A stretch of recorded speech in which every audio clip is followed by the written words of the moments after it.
Hello everyone. Today, in continuation with the periodic properties of elements, we'll continue with ionization energy. In the previous class or in the previous lecture, we had discussed about atomic radii, what are the different ways by which we can define atomic radii, how to calculate atomic radii, what are the difficulties in defining atomic radii, how various atomic radii can be compared, and what is the variation of this atomic radii in a group or in a period. So the next point that we are going to discuss is ionization energy. What is ionization energy? What are the factors on which ionization energy depends, and how we can compare the ionization energies in a group or in a period. So let's start with ionization energy.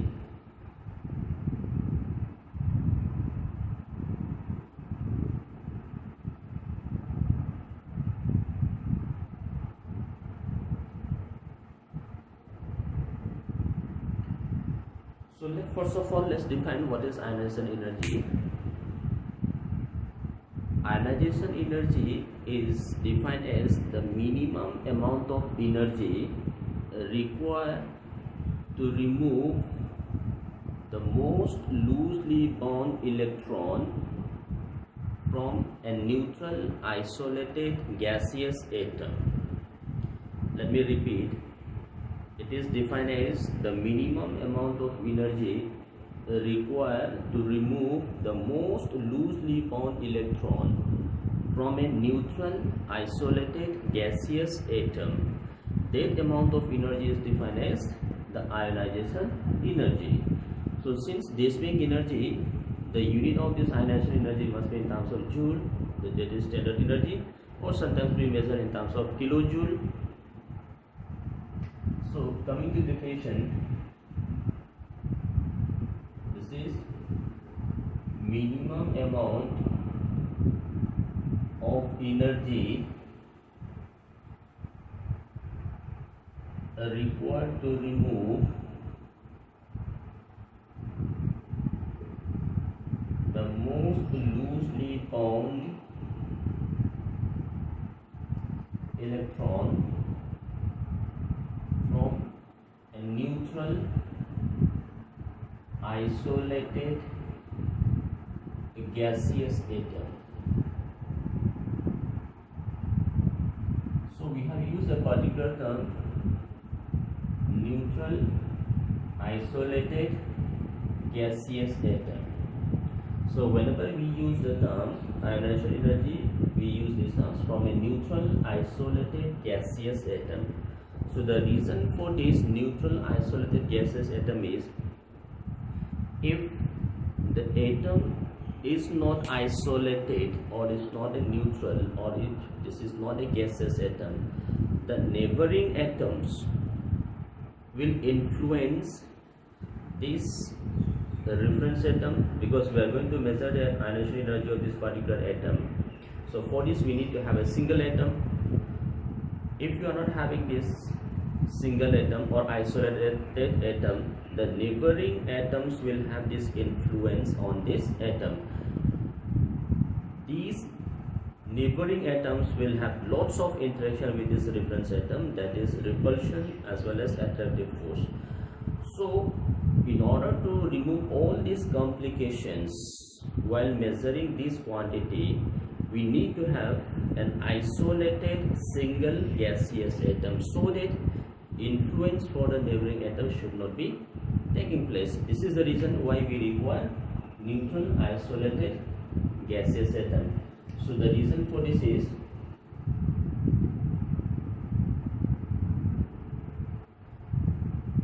to minimize the influence of neighboring atoms on this influence atom. So if there is lots of influence coming from the neighboring atom, then we have to take into consideration the repulsive force as well as the attractive force, and this attractive or repulsive force will not give you the accurate value of the quantity that we are going to measure. So in order to minimize all these influence, we need to have a neutral isolated gaseous atom for defining this ionization energy. So we have this is the definition of ionization energy, and this is why we require neutral isolated gaseous atom. So now look at this, we are removing electron. So again you have to say loosely bound electron. So loosely bound electron means the electron should be removed from the valency cell, because the valency cell is the shell which is farthest away from the nucleus. If the distance is farthest away from the nucleus, the attractive force will be minimum. So this is the reason why we have to remove electron from the valency cell first. So electron is completely removed. So look at this, the equation can be written as, we have this element M, for this is converted into gaseous atom and isolated neutral.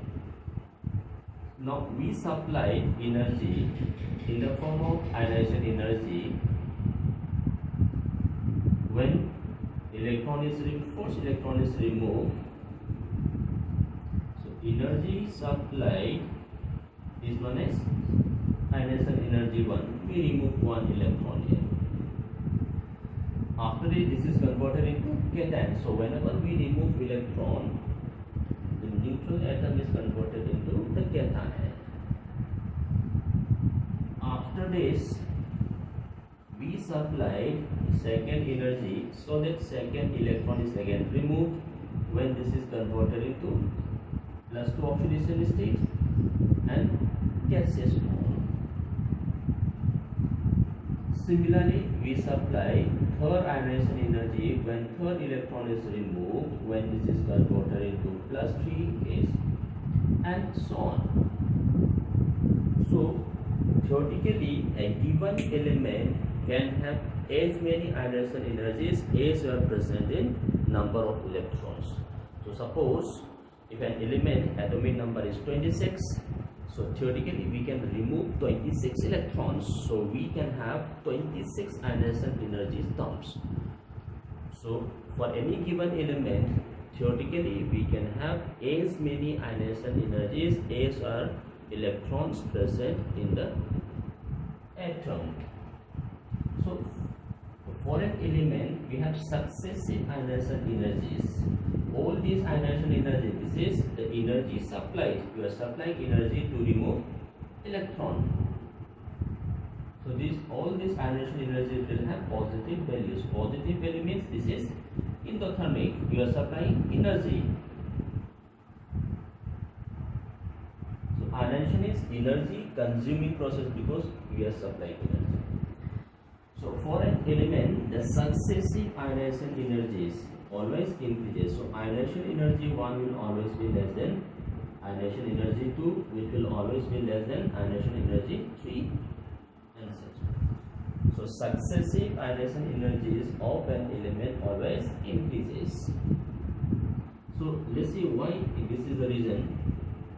Now we are removing electron from this this element M.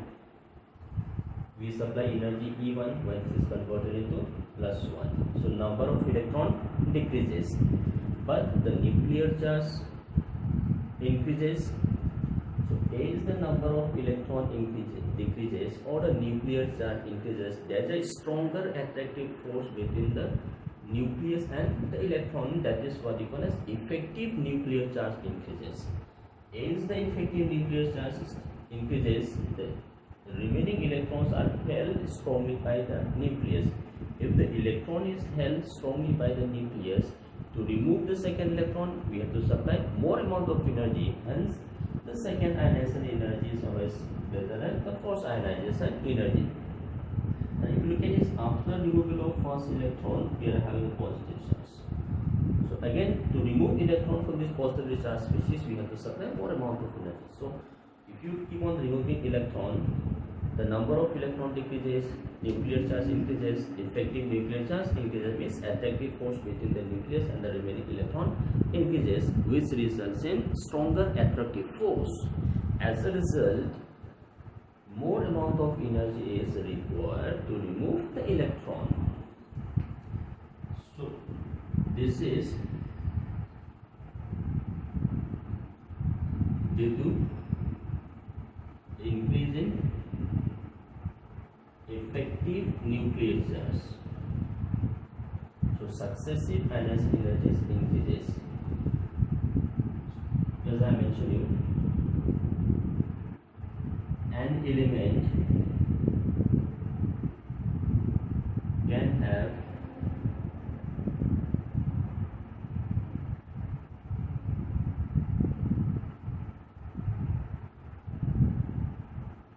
theoretically as many ionization energy terms as are the number of electrons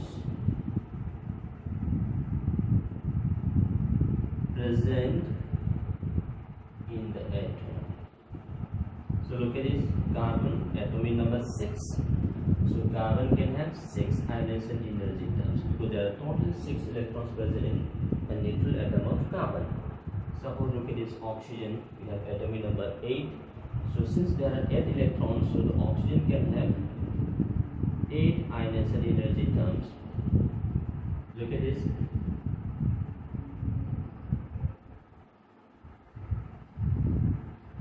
Sulfur, atomic number 16. So sulfur can have theoretically 16 ionization energy terms, etc. So this is what we call as ionization energy, and as I have told you, this is the energy that is you have to supply. So the unit of energy is joule, standard. So standard unit is joule, or sometimes this is also measured in terms of calorie. But if the energy is large, we use the term kilojoule. And sometimes kilojoule per mole is used, because if we use the term kilojoule per mole, that means the total energy required to remove 1 mole of electron from 1 mole of neutral isolated gases. So rather than defining in terms of single atom, we can also define in terms of 1 mole. So if we are removing electron from 1 mole of neutral isolated gases, then energy is defined in terms of kilojoule or joule per mole. So this is ionization energy. Now the question is, what are the factors on which this ionization energy depends?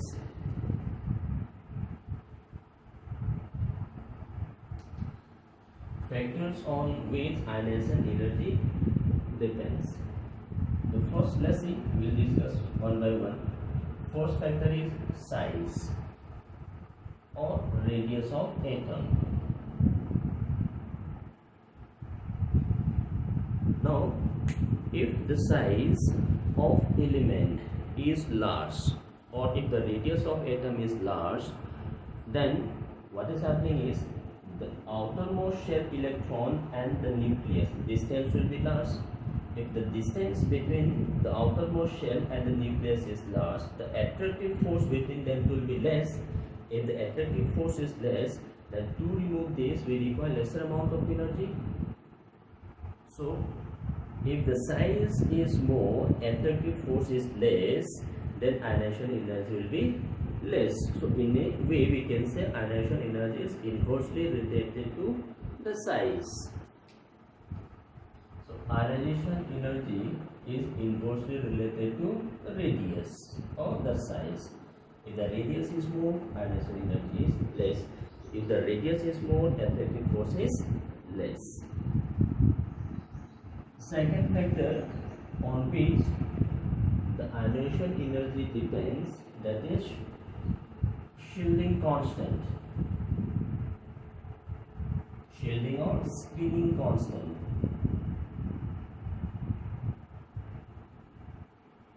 That is sigma star that we are discussing. Effective nuclear charge. So if you look at this, in between this nucleus and the wet outer shell electron, if the inner shell electron shield strongly, if the shielding by inner shell electron is more, then the attractive force between the valence electron and the nucleus will be less. If the attractive force is less, then less amount of energy should be required to remove electrons. So in other way, we can also say, if more is the shielding of the valence electron by the inner shell electron, lesser will be the attractive force and less will be the ionization energy. If the shielding constant is less, there is an stronger attractive force between the nucleus and the valence shell electron. As a result, we require more amount of energy for removal of that electron. So shielding or screening constant. So this ionization energy is again inversely related to shielding. If shielding constant is more, ionization energy is less. If the shielding constant is less, ionization energy will be more. So we can say more shielding means less attractive force. Less attractive force means less amount of energy is required. If less shielding means sigma value is less, stronger attractive force, so more ionization energy is required. Third, effective nuclear charge.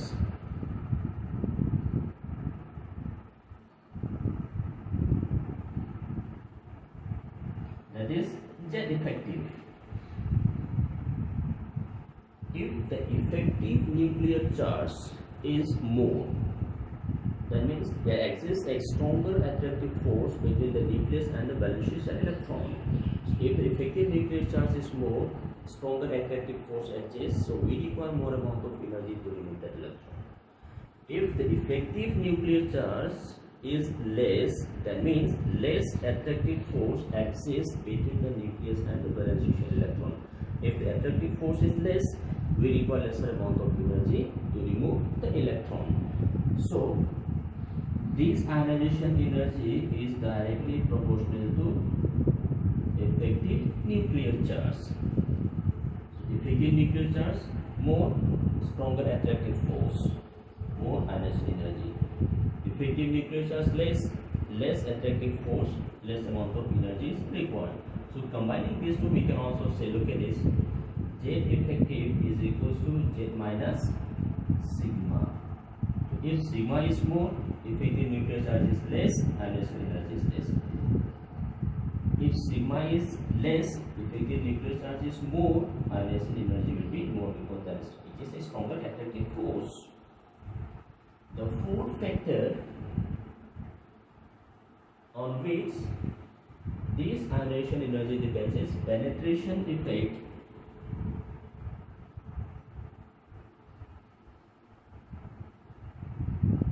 of orbitals in the shell.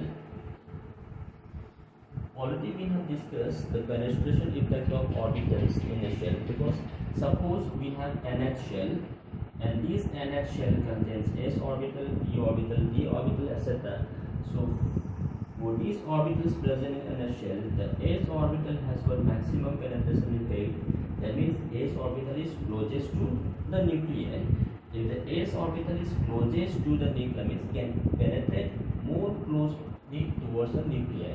So this is closest to the nuclei.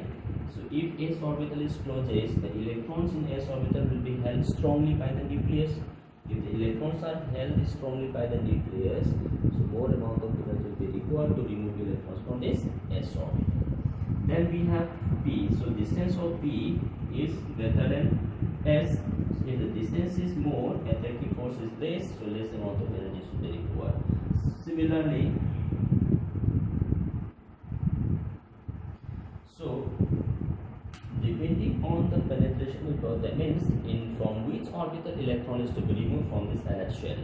So this also depends on the penetration effect of the orbitals, or from which orbital electron is to be removed during ionization process. So again we look at this. In case of shielding, we say F orbital has got the least shielding property, D has got poor shielding effect, S orbital has got the strongest shielding ability. Number 5, on which this ionization energy depends is electronic configuration.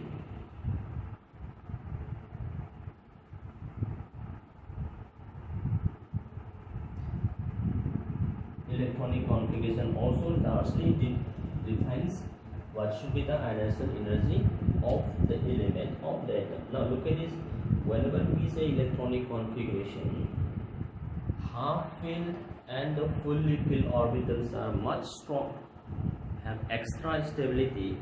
So whenever we have to remove electron from half filled or fully filled orbital, a large amount of energy should be supplied to remove electron, because already this half filled and the fully filled orbitals has got extra stability.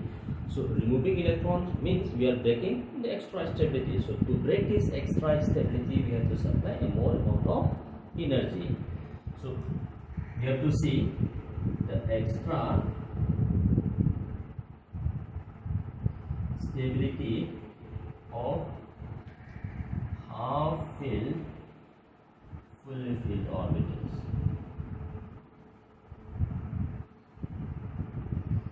So these are the factors on which the ionization energy of an atom or an ion depends.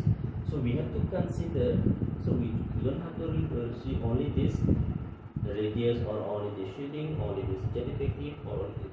We have to see the combination of all these factors to define the ionization energy. Now let's explain examples by use of these factors. So before this, let me explain you how this ionization energy varies in a period or in a group. That is the variation of ionization energy.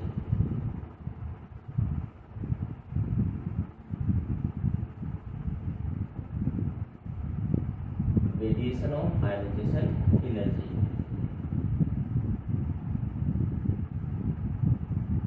Let's see the variation of ionization energy in a period. Means we are moving from left to right.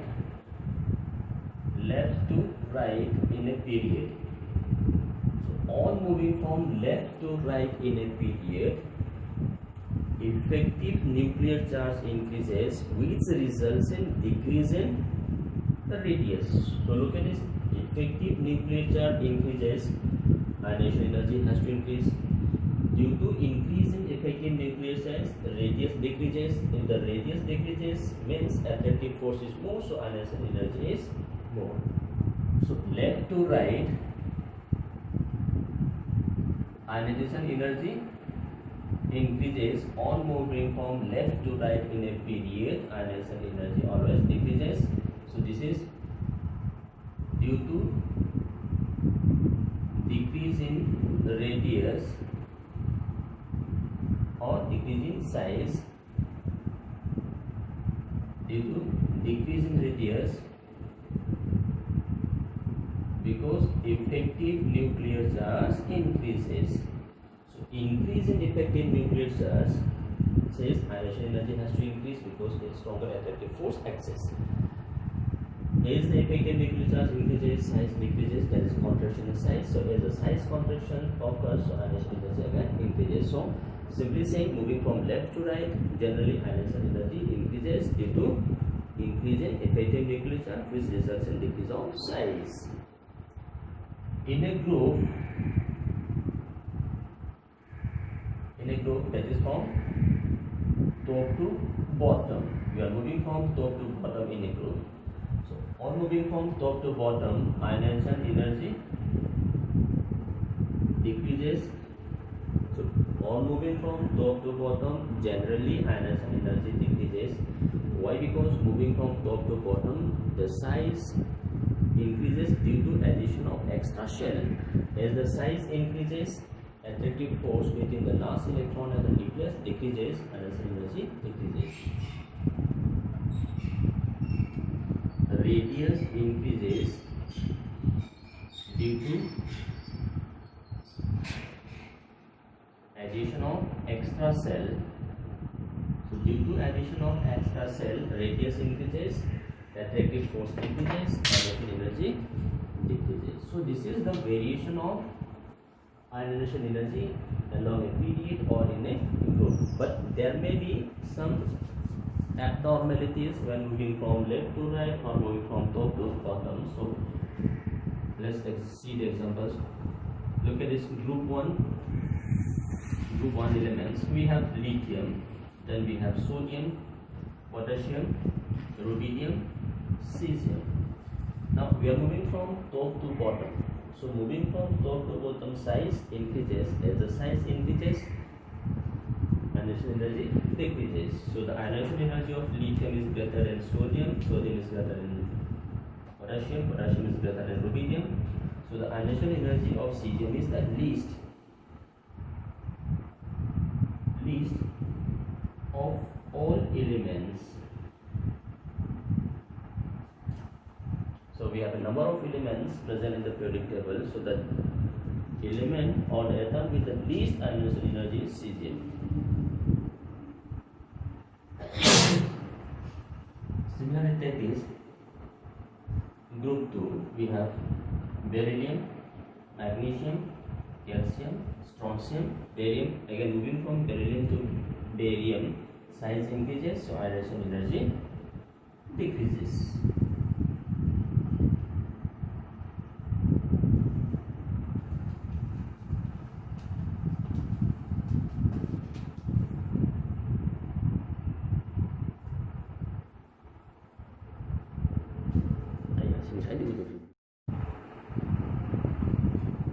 So in a period moving from left to right, size decreases, so ionization energy top to bottom, size increases, so ionization energy decreases. Now let's take this case. This is in a group. Let's take the case in a period. So we have lithium and beryllium and boron. So lithium atom number 3, boron 4, beryllium 5. So now we have to compare this ionization energy of this lithium, beryllium and boron. Now we are moving from left to right. So on moving from left to right, size decreases due to increase in effective nuclear charge. So as the size decreases, ionization energy has to increase. Now moving from beryllium to boron, we are moving from left to right, size decreases due to increase in effective nuclear charge. But when we compare the ionization energy of beryllium and boron, ionization energy of beryllium is better than that of boron. So there is an exception occur here. Why? Though we are saying that moving from left to right, generally size decreases due to increase in effective nuclear charge, for which ionization energy has to increase. Now look at this. For this we have to take into account the electronic configuration. So look at this. Beryllium 4 electronic configuration is 1s2, 2s2. Boron atomic number 5, we have 1s2, 2s2, 2p1.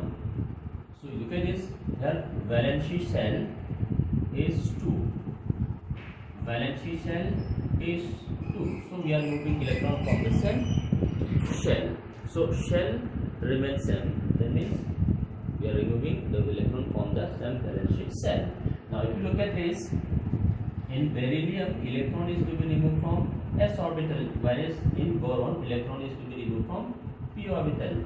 So in a given shell, penetration effect says s orbital is more closer to nuclei than p. So in boron electron is to be removed from p, whereas in beryllium electron is to be removed from s. So penetration effect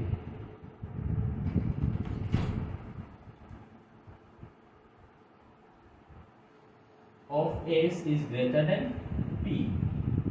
So since s orbital is closer to nuclei, the electrons on s orbital are held strongly by the nucleus, whereas p orbital the penetration effect is less. That means the distance of p orbital from the nuclear is more. So the attractive force held by this electron is less. So this can be easily removed. So this is the reason why beryllium is having more ionization energy than that of boron.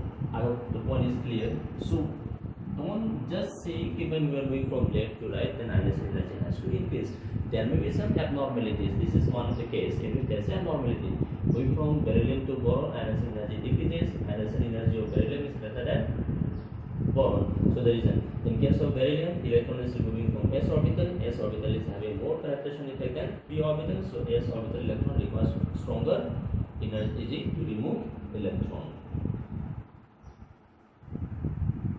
Taking the same example, look at this. We have nitrogen, oxygen, fluorine. Nitrogen atomic number 7, oxygen 8, fluorine 9. Now nitrogen to oxygen, we are moving from left to right. Ionization energy has to increase because there is a decrease in size. From oxygen to fluorine, again size decreases, so ionization energy of fluorine is always better than oxygen, but the ionization energy of nitrogen is greater than that of fluorine. Again there is a discrepancy, say abnormality, say why the ionization energy of nitrogen is greater than oxygen. So if you look at this, nitrogen atomic number 7, electronic configuration is 1s2, 2s2, 2p3. Oxygen 8, 1s2, 2s2, 2p4. So if you look at this 2p3, that is half filled. P orbital is half filled. So we have extra stability. Extra stability of half filled p orbital. So already look at this, nitrogen is having extra stabilization of this electronic configuration by half filled p orbital. So already we are having stability. If you want to remove electron, you have to remove electron from this p orbital. If you remove electron, then we are breaking this extra stability. So to break this extra stability, a large amount of energy must be supplied as ionization energy is supplied. In case of oxygen, look at this. This is not half filled. This is neither half filled nor fully filled. So we look at this. So we have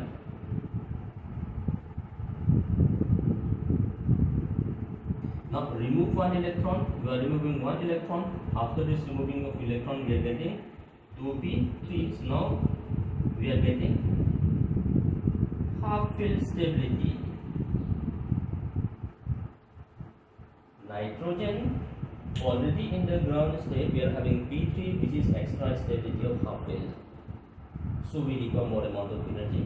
Whereas in case of oxygen, after removal of one electron, we are getting extra stability of half filled p orbital. So this is the reason why ionization energy of nitrogen is better than oxygen, though size of oxygen is less than size of nitrogen.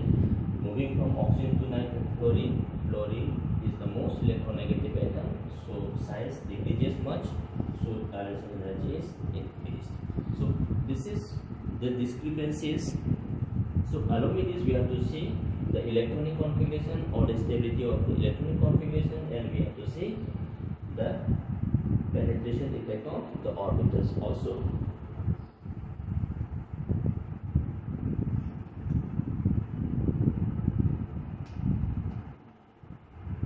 Take this, we have sodium atomic number 11. Again, let me take some more examples for this. Magnesium atomic number 12 and aluminium atomic number 13. Now we are going from left to right. So on moving from left to right, so obviously size will decrease. As the size decrease, attractive force between the valence electron and nucleus has to increase. So this will make the ionization energy of aluminum to be greater than that of magnesium. But when we compare the ionization energy of magnesium aluminium, ionization energy of magnesium is greater than the aluminum. Why? So the reason is, again we have to see the electronic configuration. So magnesium 12 electronic configuration is 1s2, 2s2, 2p6, 3s2. If you look at this electronic configuration of aluminum, 1s2, 2s2, 2p6, 3s2, 3p1. So look at this. This is the valency cell. This is the valency cell. So if you look at this, in both magnesium and aluminum, the valency shell from which electron is to be removed is same, that is third shell. But if you look at this electronic configuration carefully, we are removing electron from s orbital in case of magnesium, and we are removing electron from p orbital in case of aluminum. So s orbital being more closer to nuclei has got more penetration effect. As the penetration effect is more, attractive force between s orbital electron and nucleus will be more, and this requires more amount of energy. So it is penetration effect of s orbital is greater than p orbital. Hence, the ionization energy of magnesium is always greater than aluminum, though we are moving from left to right. Take this example again. So we have sodium, atomic number 11, magnesium, atomic number 12. We have this force ionization energy, that is force ionization energy. After this we get sodium plus 1, number of electron is 10. After this we get magnesium plus 1, number of electron is 11. Now we remove second electron by supplying second ionization energy when that sodium is converted into sodium plus having 9 electron. We again remove second electron by supplying second ionization energy when this is converted into magnesium plus 2 having 10 electron. Now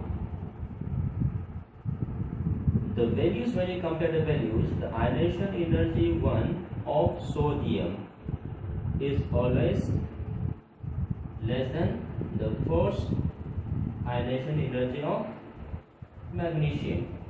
So the force ionization energy of magnesium is always greater than the force ionization energy of sodium.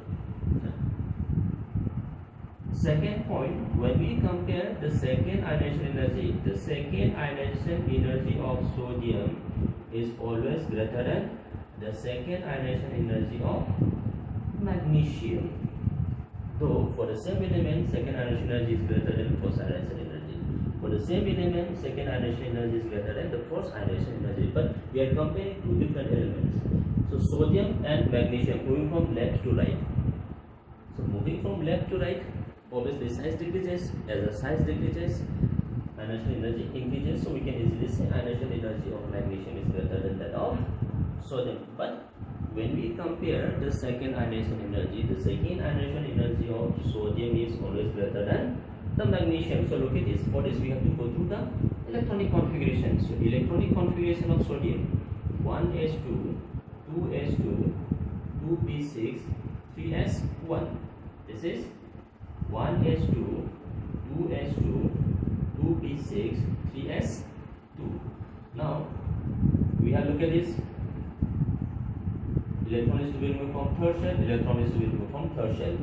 Electron is to be removed from s orbital, electron is to be removed from s orbital. So orbital remains same, so the penetration effect is same. Shell is again same, so size is again almost same. But look at this, there is a difference of number of electron. This is half filled. S orbital is half filled, but s orbital is fully filled. So look at this. 3s2 configuration is more stable than 3s1. So this being a stable configuration, we require more amount of energy. Second, increasing electron on s, effective nuclear charge also increases. So combined effect of effective nuclear charge, increase in effective nuclear charge, decrease in size, and the stability of this S2 configuration than that of S1 configuration makes the force ionization energy of magnesium is greater than sodium. Now look at it. We are removing electron here. We remove force electron, so we are removing electron from 3s1. So after this we have 10 electronic configuration is 1s2, 2s2, 2p6. That is the configuration of noble gas neon. So already look at this, P is completely filled. So look at this valency cell, that is second is having 8 electrons. So we have a complete octet with 8 electrons in the valency cell. So this is noble gas configuration. So we have a very stable configuration here. So to break this means we have to remove electron. That means we have to break this stable noble gas configuration, that is octet having 8 electrons in the valency cells. So we are breaking stable noble gas octet configuration. So we require large amount of energy. Look at this. This is 11. So having same electronic configuration as that of sodium. So after removal we have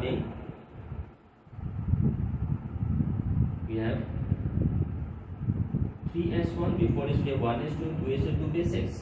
So this is similar to that of sodium.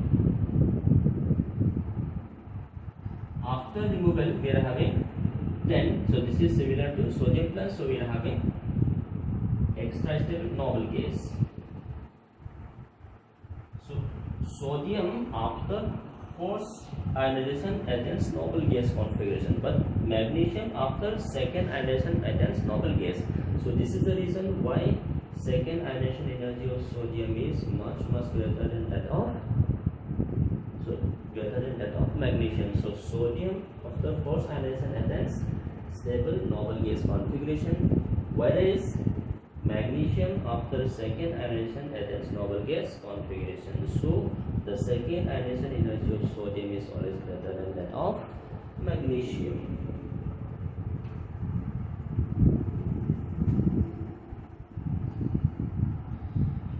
Now take these group 13 elements. We have boron, aluminium, gallium, indium, and helium. So moving from boron to aluminium, so let me take the help of size that we have discussed in the previous lecture. Boron to aluminium size increases, aluminium to gallium size decreases, gallium to indium size increase, again indium to helium approximately same size. We have explained this based on some factors. So this decrease in size, we say this is due to contraction in size due to poor shielding effect of d orbital electrons present in gallium. Indium and helium size is approximately same. We explain this in terms of F contraction in size due to the poor shielding effect of 14 lanthanide elements, which was also known as lanthanide contraction. So contraction in size due to poor shielding effect of 14 lanthanide elements. So now look at this. When we compare the ionization energy, so boron to aluminium size increases, so ionization energy decreases, because increase in size, ionization energy decreases. Aluminium to gallium size decreases because of the contraction in size due to poor shielding effect of d orbital electrons. As the size decreases, ionization energy increases. So look at this discrepancies again here. Gallium to indium size increases. As the size increases, ionization energy again decreases. Indium to helium, due to lanthanide contraction, the ionization energy again increases. So this is the discrepancies in ionization energy while moving from left to right or moving from top to bottom. So not only one factor, you have to consider all the factors that I have shown you while deciding the order of ionization energies of elements. in a period or in a group. So hopefully you got the idea how ionization energies varies. So this is by which we can compare various ionization energies along period or along a